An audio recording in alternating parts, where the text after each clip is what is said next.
함께 기도드리겠습니다. 하나님, 주님께서 시간의 공평함을 허락하셔서 저희 모두가 하루를 시작하게 하심을 감사드립니다. 주님의 공명정대하심을 저희가 오늘 마음에 담고 살게 하옵소서. 다른 사람을 대할 때 풍성한 마음과 배려로 사랑하며 살게 하옵소서. 저희가 어떤 일을 감당할 때 공의를 생각하며 신실하게 처리하게 하옵소서. 잘못된 일을 보았을 때 저 자신을 먼저 들여다보게 하시고 성령의 도우심을 구하며 올바른 행동으로 나가게 하옵소서. 애매한 일이 생겼을 때 주님의 뜻을 찾으며 지혜롭게 판단하고 결정하게 하옵소서. 주님께 저희 영혼을 드리오니 주께서 오늘도 풍성한 은혜로 채워지게 하옵소서. 주님께 저희 삶을 드리오니 오늘도 선하게 인도하여 주옵소서. 주님 없이는 저희가 열매가 맺히지 못하고 맺혀도 온당치 못한 열매가 맺힘을 고백합니다. 주님께서 친히 오늘 저희를 키워주시고 성장시켜주시고 성수시켜 주셔서 주님께서 기뻐하시는 열매가 맺혀지게 하옵소서. 병상에 있는 사랑하는 환우들을 붙잡아 주옵소서. 오늘도 주님의 손길 기다립니다. 치유와 회복을 간절히 원합니다.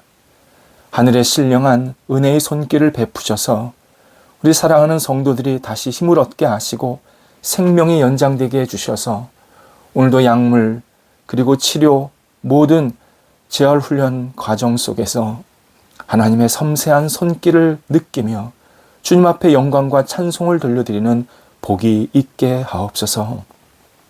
옆에서 병간호하는 가족들 붙잡아 주셔서 위로해 주시고 사랑으로 감싸 안아 주시고 이 어려운 시간들을 믿음으로 넉넉히 극복하면서 사랑하는 환우를 옆에서 기도할 때에 그 기도가 서로에게 힘이 되게 하시고 영적인 교통이 생기게 하시고 하나님을 만나고 의지하는 놀라운 역사가 있게 하여 주시옵소서. 자녀들을 붙잡아 주옵소서. 자녀들의 앞길에 성령께서 늘 주관하시고 장래에 빛이 있게 하여 주셔서 한 발자국 한 발자국 미래를 향해 나아갈 수 있고 준비되는 자녀들 되게 하옵소서. 국내외에 있는 자녀들이 있습니다. 붙잡아 주옵소서. 어디에 있든지 주님과 함께 동행하게 하시고 맡겨진 소임들을 잘 감당케 하시며 주의 나라에 크게 쓰임받는 믿음의 자녀들 되게 하시고 특별히 해외에 있는 자녀들 외롭지 않도록 순간순간 힘과 능력을 덧입혀 주시어서 하나님과 함께 동행하면서 맡겨진 자리에 아름답게 빛을 발하는 한날 되게 하옵소서. 학업에 있는 자녀들 붙잡아 주셔서 공부할 때 집중하게 하시고 뒤처지지 아니하도록 성령께서 지혜와 통찰력과 이해력과 논리력을 허락하시매 오늘도 공부할 때 감사함으로 공부하게 하시고 특별히 시험을 앞둔 우리 자녀들이 싸우니 그 시험 준비할 때에 하나님 앞에 모든 것을 드리며 믿음의 시간 되게 하시고 주님과 함께 동행하면서 이 시험 준비를 잘 감당할 수 있도록 함께 하옵소서. 일터를 붙잡아 주옵소서. 오늘도 주의 주시는 일터가 흥왕키에 되기를 간절히 원합니다. 손대는 일들이 확장되게 하시고 열매 맺히게 하시고 또 많은 사람들이 찾아와서 만족하게 하시고 교제하게 하여 주셔서 우리 성도들의 일터 그리고 주신 가정이 오늘도 든든히 세워지고 하나님께 영광되게 하시며 세상 속에서 여러 가지 역할들을 잘 감당하는 복의 통로 되게 하옵소서. 거래와 투자를 위해서 계속 기도하고 있사오니 좋은 거래할 사람 또 좋은 투자자, 투자처를 만나게 하여 주셔서 서로에게 복이 되게 하시고 은혜가 넘치게 하시며 하나님께 쓰임받는 모든 교류, 교통이 될 수 있도록 함께 하옵소서. 일의 진행 주 앞에 내어 맡깁니다. 계속해서 일이 추진되고 결과를 기다리고 있사오니 한 발자국 한 발자국 이끌어 주셔서 그 일들이 하나님께 아름답게 드려지게 하시고 하나님 나라가 확장되는데 선하게 사용되는 일들과 계획들과 열매들이 되도록 함께 하옵소서. 특별히 우리 성도들 만남에 복이 있게 해주셔서 모든 역할들 감당할 때 좋은 교제가 있게 하시고 이 만남 속에서 손을 잡고 하나님 나라의 큰 꿈을 갖고 앞을 향해 나갈 수 있도록 하나님께서 큰 동력을 날마다 덧입혀 주옵소서. 저희 대한민국 또 우리 성도들 우리 경제적인 안정이 있기를 간절히 원합니다. 우리 대한민국 경제적으로 지금껏 성장케 하셨사오니 이후로도 은혜 가운데서 잘 안정되게 하시고 우리 각자가 하나님이 주시는 분복을 누릴 수 있게 하시며 특별히 하나님의 영광과 이름을 돌려드리기에 부족함이 없도록 삶이 흔들리지 않도록 우리 경제적인 안정이 계속 있을 수 있도록 함께 하옵소서. 경제적으로 어려운 분들도 주님께서 붙잡아 주셔서 잘 헤쳐나가게 하시고 주의 주시는 그 거룩한 손길, 풍성한 손길을 경험하게 하여 주셔서 지금의 어려움을 넉넉하게 이겨내며 다시 한번 새로운 주께서 주시는 안정과 평강이 있게 하여 주옵소서. 오늘도 우리 성도들 소망이 넘치기를 원합니다. 저희들이 가는 곳곳마다 그리스도가 주시는 소망을 가지고 많은 사람들과 함께 소망을 나누기를 원합니다. 하나님, 우리에게 날마다 밝은 빛을 비춰주셔서 앞을 향해 나아갈 수 있게 하시고 이 소망으로 세상을 선하게 변화시켜 나가는 저희 모두가 되게 하옵소서. 예수님의 이름으로 기도드립니다. 아멘. 오늘 우리에게 주시는 하나님의 말씀은 신약성경 마태복음 5장 13절 말씀입니다. 마태복음 5장 13절 말씀입니다. 살아계신 하나님의 말씀을 봉독합니다. 너희는 세상의 소금이니 소금이 만일 그 맛을 잃으면 무엇으로 짜게 하리요? 후에는 아무 쓸데없이 다만 밖에 버려져 사람에게 밟힐 뿐이니라. 아멘. 요즘 사람들이 다른 사람들과의 관계를 어려워합니다. 전문가들의 몇 가지 분석은 이렇습니다. 워낙 사람마다 개성이 강해진 시대이기 때문입니다. 또 사람을 만나지 않아도 각 개인이 삶의 필요나 욕구들을 해결할 수 있는 다양한 방법들이 있기 때문에 굳이 사람을 만나지 않으려고 한다. 그렇게 이야기합니다. 또 나이가 드신 분들은 시간이 지나니까 점점 친구가 없어지기 때문에 인간관계에 문제가 생기고 젊은 세대는 가족 구성원이 적은 세대에서 자랐기 때문에 사람을 만나 같이 어울리고 지내기가 쉽지 않다. 이렇게 설명합니다. 확실히 대가족이나 식구가 많은 가정에서 자란 사람이 인간관계에 유리한 점이 있습니다. 인간관계는 모든 사람, 특별히 신앙인에게 가장 큰 숙제입니다. 이에 새하 새말에서는 어떻게 하면 신앙인이 세상에서 사람들과 좋은 인간관계를 가지면서 그들과 함께 손을 잡고 또 예수 그리스도를 함께 나눌 수 있는가를 생각하며 기도하려고 합니다. 말씀을 나누는 목적은 분명합니다. 우리를 통해서, 우리 신앙인을 통해서 예수 그리스도가 전해지고 주변 사람들이 예수님을 그리고 예수 믿는 우리를 다시 한번 긍정적으로 생각하는 시간, 다시 하나님을 의지하는 시간, 이런 시간을 갖도록 우리가 작은 통로 역할을 하기 위함입니다. 그러다 보니 목회자로서도 인간관계는 평생 숙제입니다.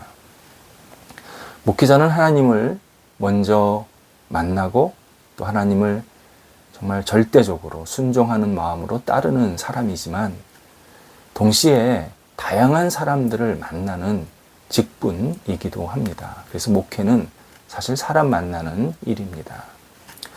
그리고 목회자인 저보다 인간관계를 잘하는 분들이 주변에 참 많습니다. 다만 하나님께서 저 개인에게 주신 은혜가 있기에 하나님의 말씀 그리고 제 경험들을 좀 통해서 하나님께서 우리에게 주시는 그 큰 뜻을 함께 나누려고 합니다. 개인적인 부끄럽지만 말씀을 좀 드리려고 합니다. 저는 6형제의 막내로 태어났고 자랐습니다. 그리고 어릴 때부터 사람을 만나 부대끼는 것에 너무 익숙했습니다. 가장 제일 위, 그러니까 큰 형과 제가 17살 차이 납니다. 형제들이라고 하지만 서로 성품이 조금씩 다르고 가난하고 어려운 시절을 함께 보냈기에 형제들, 나아가 그 형제들 주변 사람들, 연관된 사람들과 다양한 인간관계를 경험합니다. 그래서 목회하기 전부터 사람을 만나는 일, 그리고 다른 사람과 어떻게 관계를 맺어야 되는 것이 필요하고 중요한지를 정말 몸으로 배우게 되었습니다.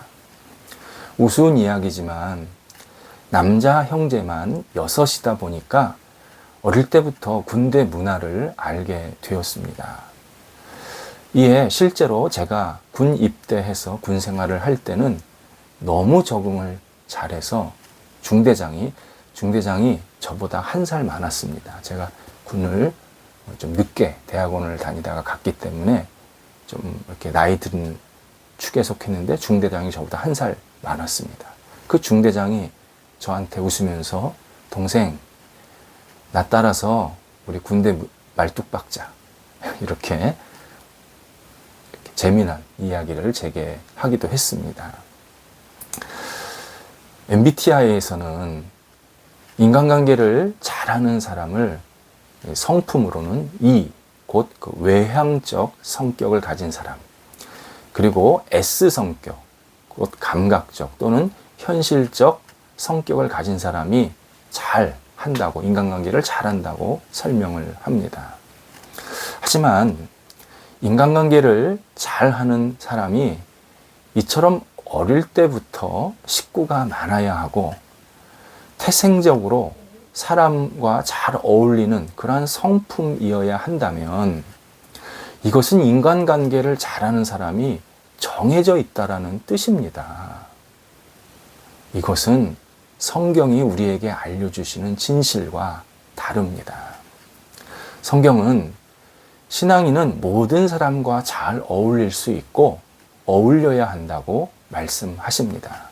그래서 하나님께서 세상을 만드셨고 수많은 사람을 주변에 보내주시고 만나게 하시고 또 앞으로도 계속 만나게 하신다고. 그리고 나중에 천국에서도 우리는 다 같이 혼자 사는 게 아니라 예수를 믿은 모든 사람들이 함께 어우러져서 하나님을 찬양하는 시간이 될 것이라고 분명히 성경은 계속 강조하고 계십니다. 그래서 성경에 나오는 훌륭한 신앙인들은 모두 인간관계를 잘하는 사람들이었습니다. 너무 많지만 대표적으로 모세, 그 전에 요셉, 또 모세, 그리고 여호수아, 다윗, 에스더, 신약 성경에서는 베드로, 바울, 정말 다양합니다. 그리고 인간관계의 최고의 모범은 예수 그리스도이셨습니다. 따라서 신앙인이 사람들과 어울리는 정도의 차이는 있습니다. 하지만 신앙인은 외톨이가 되거나 만나는 것을 거부해서는 안 됩니다. 억지로 사람을 만날 수는 없습니다. 불편합니다. 하지만 하나님께서 만나게 하시는 사람들과 의미 있는 관계, 그리고 좋은 관계를 맺어야 합니다. 인간관계를 잘하는 사람은 전체적인 특징으로 볼 때 다른 사람들과 잘 어울릴 뿐만 아니라 상대방의 자긍심을 세워줍니다. 또 상대방의 다양한 그 역할들을 할 수 있도록 한 단계 더 끌어올려주는 그러한 일도 합니다. 이에 사람들은 그와 함께하고 싶어 하고 자신에게 도움이 되기에, 자신이 배울 점이 있기에 늘 그와 함께 대화하고 싶고 그와 만나고 싶은 그런 생각을 갖게 만듭니다. 이게 인간관계 잘하는 사람의 특징입니다. 실제로 기독교 신앙을 가지고서 주변 인물 또는 세계적인 인물 가운데에서 뛰어난 인간관계를 가진 분들이 꽤 많습니다. 우리나라 분들, 우리나라 인물들 가운데도 많이 있지만 현재 생존에 계신 분도 있고 또 오해가 생길 여지가 있어서 서양 분들, 그러니까 서양 사람들 몇 분을 소개해 드리려고 합니다. 인간관계의 대부라고 불리는 작가 데일 카네기가 있습니다. 그는 인간관계론이라는 글을 썼는데요. 이 글이 인간관계의 거의 성경입니다. 아주 멋진 글입니다. 또 전설적인 농구 감독이었죠. 존 우든이 있습니다. 지금도 미국 전역에서 최고의 대학 농구 선수, 그러니까 대학교 학생들 중에서 농구 선수, 그 해에 최고로 잘한 사람에게 주는 상 이름이 존 우든 상입니다. 이 분의 이 승리 기록을 깰 수가 없다고 합니다. 마지막까지 교회학교 교사를 했고 중간에 미국의 대통령이 되었던 로널드 레이건이 있습니다. 그는 재임 기간 중에 미국을 정치적으로 가장 성숙한 시간으로 만들었다. 그에게는 정적과 아군이 정말 섞여가지고 누가 아군이고 누가 정적인지 모를 정도로 정말 원만한 그러한 정치 체제를 만들었다. 평가받고 있습니다. 또 일반인들에게도 잘 알려져 있고 그리고 그 책이 여러 권 베스트셀러가 되었습니다. 목회자이고 저술가였던 노만 빈센트 필이라는 분이 있습니다. 그의 인간관계 글 많이 도움이 됩니다. 반면 인간관계에 폭망한 사람들도 있습니다. 이들 때문에 주변 나아가서 사회적으로 심각한 문제가 생긴 그런 결과가 있었습니다. 예를 들어서 레오나 햄슬리라는 분이 있습니다. 여성분인데요. 호텔 그리고 부동산 굉장한 재벌이었습니다. 그런데 이분이 직원들을 비인격적으로 대해서 여러 차례 소송을 당했고 결국 본인의 범법 행위가 밝혀져서 1년 6개월의 옥살이를 합니다. 그녀가 죽을 때 키우던 강아지에게 한화 약 160억 원을 유산으로 남겨줘서 우리에게는 좀 알려진 사람입니다. 강아지에게 160억 원을 유산을 준 겁니다. 그 주변 사람에게 안 준 겁니다. 나는 사람한테 주느니 나는 강아지한테 주겠다. 그랬다는 겁니다. 근데 그 강아지 이름이 뭔지 아십니까? 트러블입니다. 문제아입니다. 그 주인의 그 강아지입니다. 또 헨리 포드 시니어라는 분이 있습니다. 원래 그 포드사 자동차인데 그 포드라는 분의 창업주지 않습니까? 그 손주입니다. 손자인데요. 그가 대주주였습니다. 그런데 그 책임 경영자였죠. CEO라고 하는 그 아이오코카가 있었는데 그분이 아주 혁신적인 지도자였고 아주 존경받는 그런 대표였습니다. 그런데 그 아이오코카를 해고시키게 됩니다. 그때부터 포드가 완전히 나락으로 내려갑니다. 파산 직전까지 가게 되고 결국은 사회적으로 많은 공적 자금이 들어가서 고난의 세월을 만들게 하는 이 미국 자동차 업계에 큰 어려움을 끼치게 하는 그런 장본인이 되었습니다. 프랭크 로렌조라는 분이 있습니다. 이분은 미국에서 가장 오래된 항공사 중에 하나가 우리 연세 드신 분들은 좀 기억하실 텐데요. 컨티넨탈 항공이라는 그 항공회사가 있었습니다. 굉장히 오래된 큰 회사였는데 그 회사를 완전히 파멸로 끌고 간 사람입니다. 다른 게 아니라 일하는 직원들을 아주 자기 적처럼 적대적인 관계로 만들어서 나중에 평가는 그 동네 시장에서 작은 물건 파는 상인보다도 못한 그런 대표였다. 이렇게 부정적인 평가를 받게 됩니다. 이처럼 한 사람의 잘못된 인간관계가 자기뿐만 아니라 주변 사람들에게 또 사회적으로도 굉장히 어려움을 또 어떤 결과를 보여주었는지를 잘 보여주는 사례가 우리 주변에는 너무나 많습니다.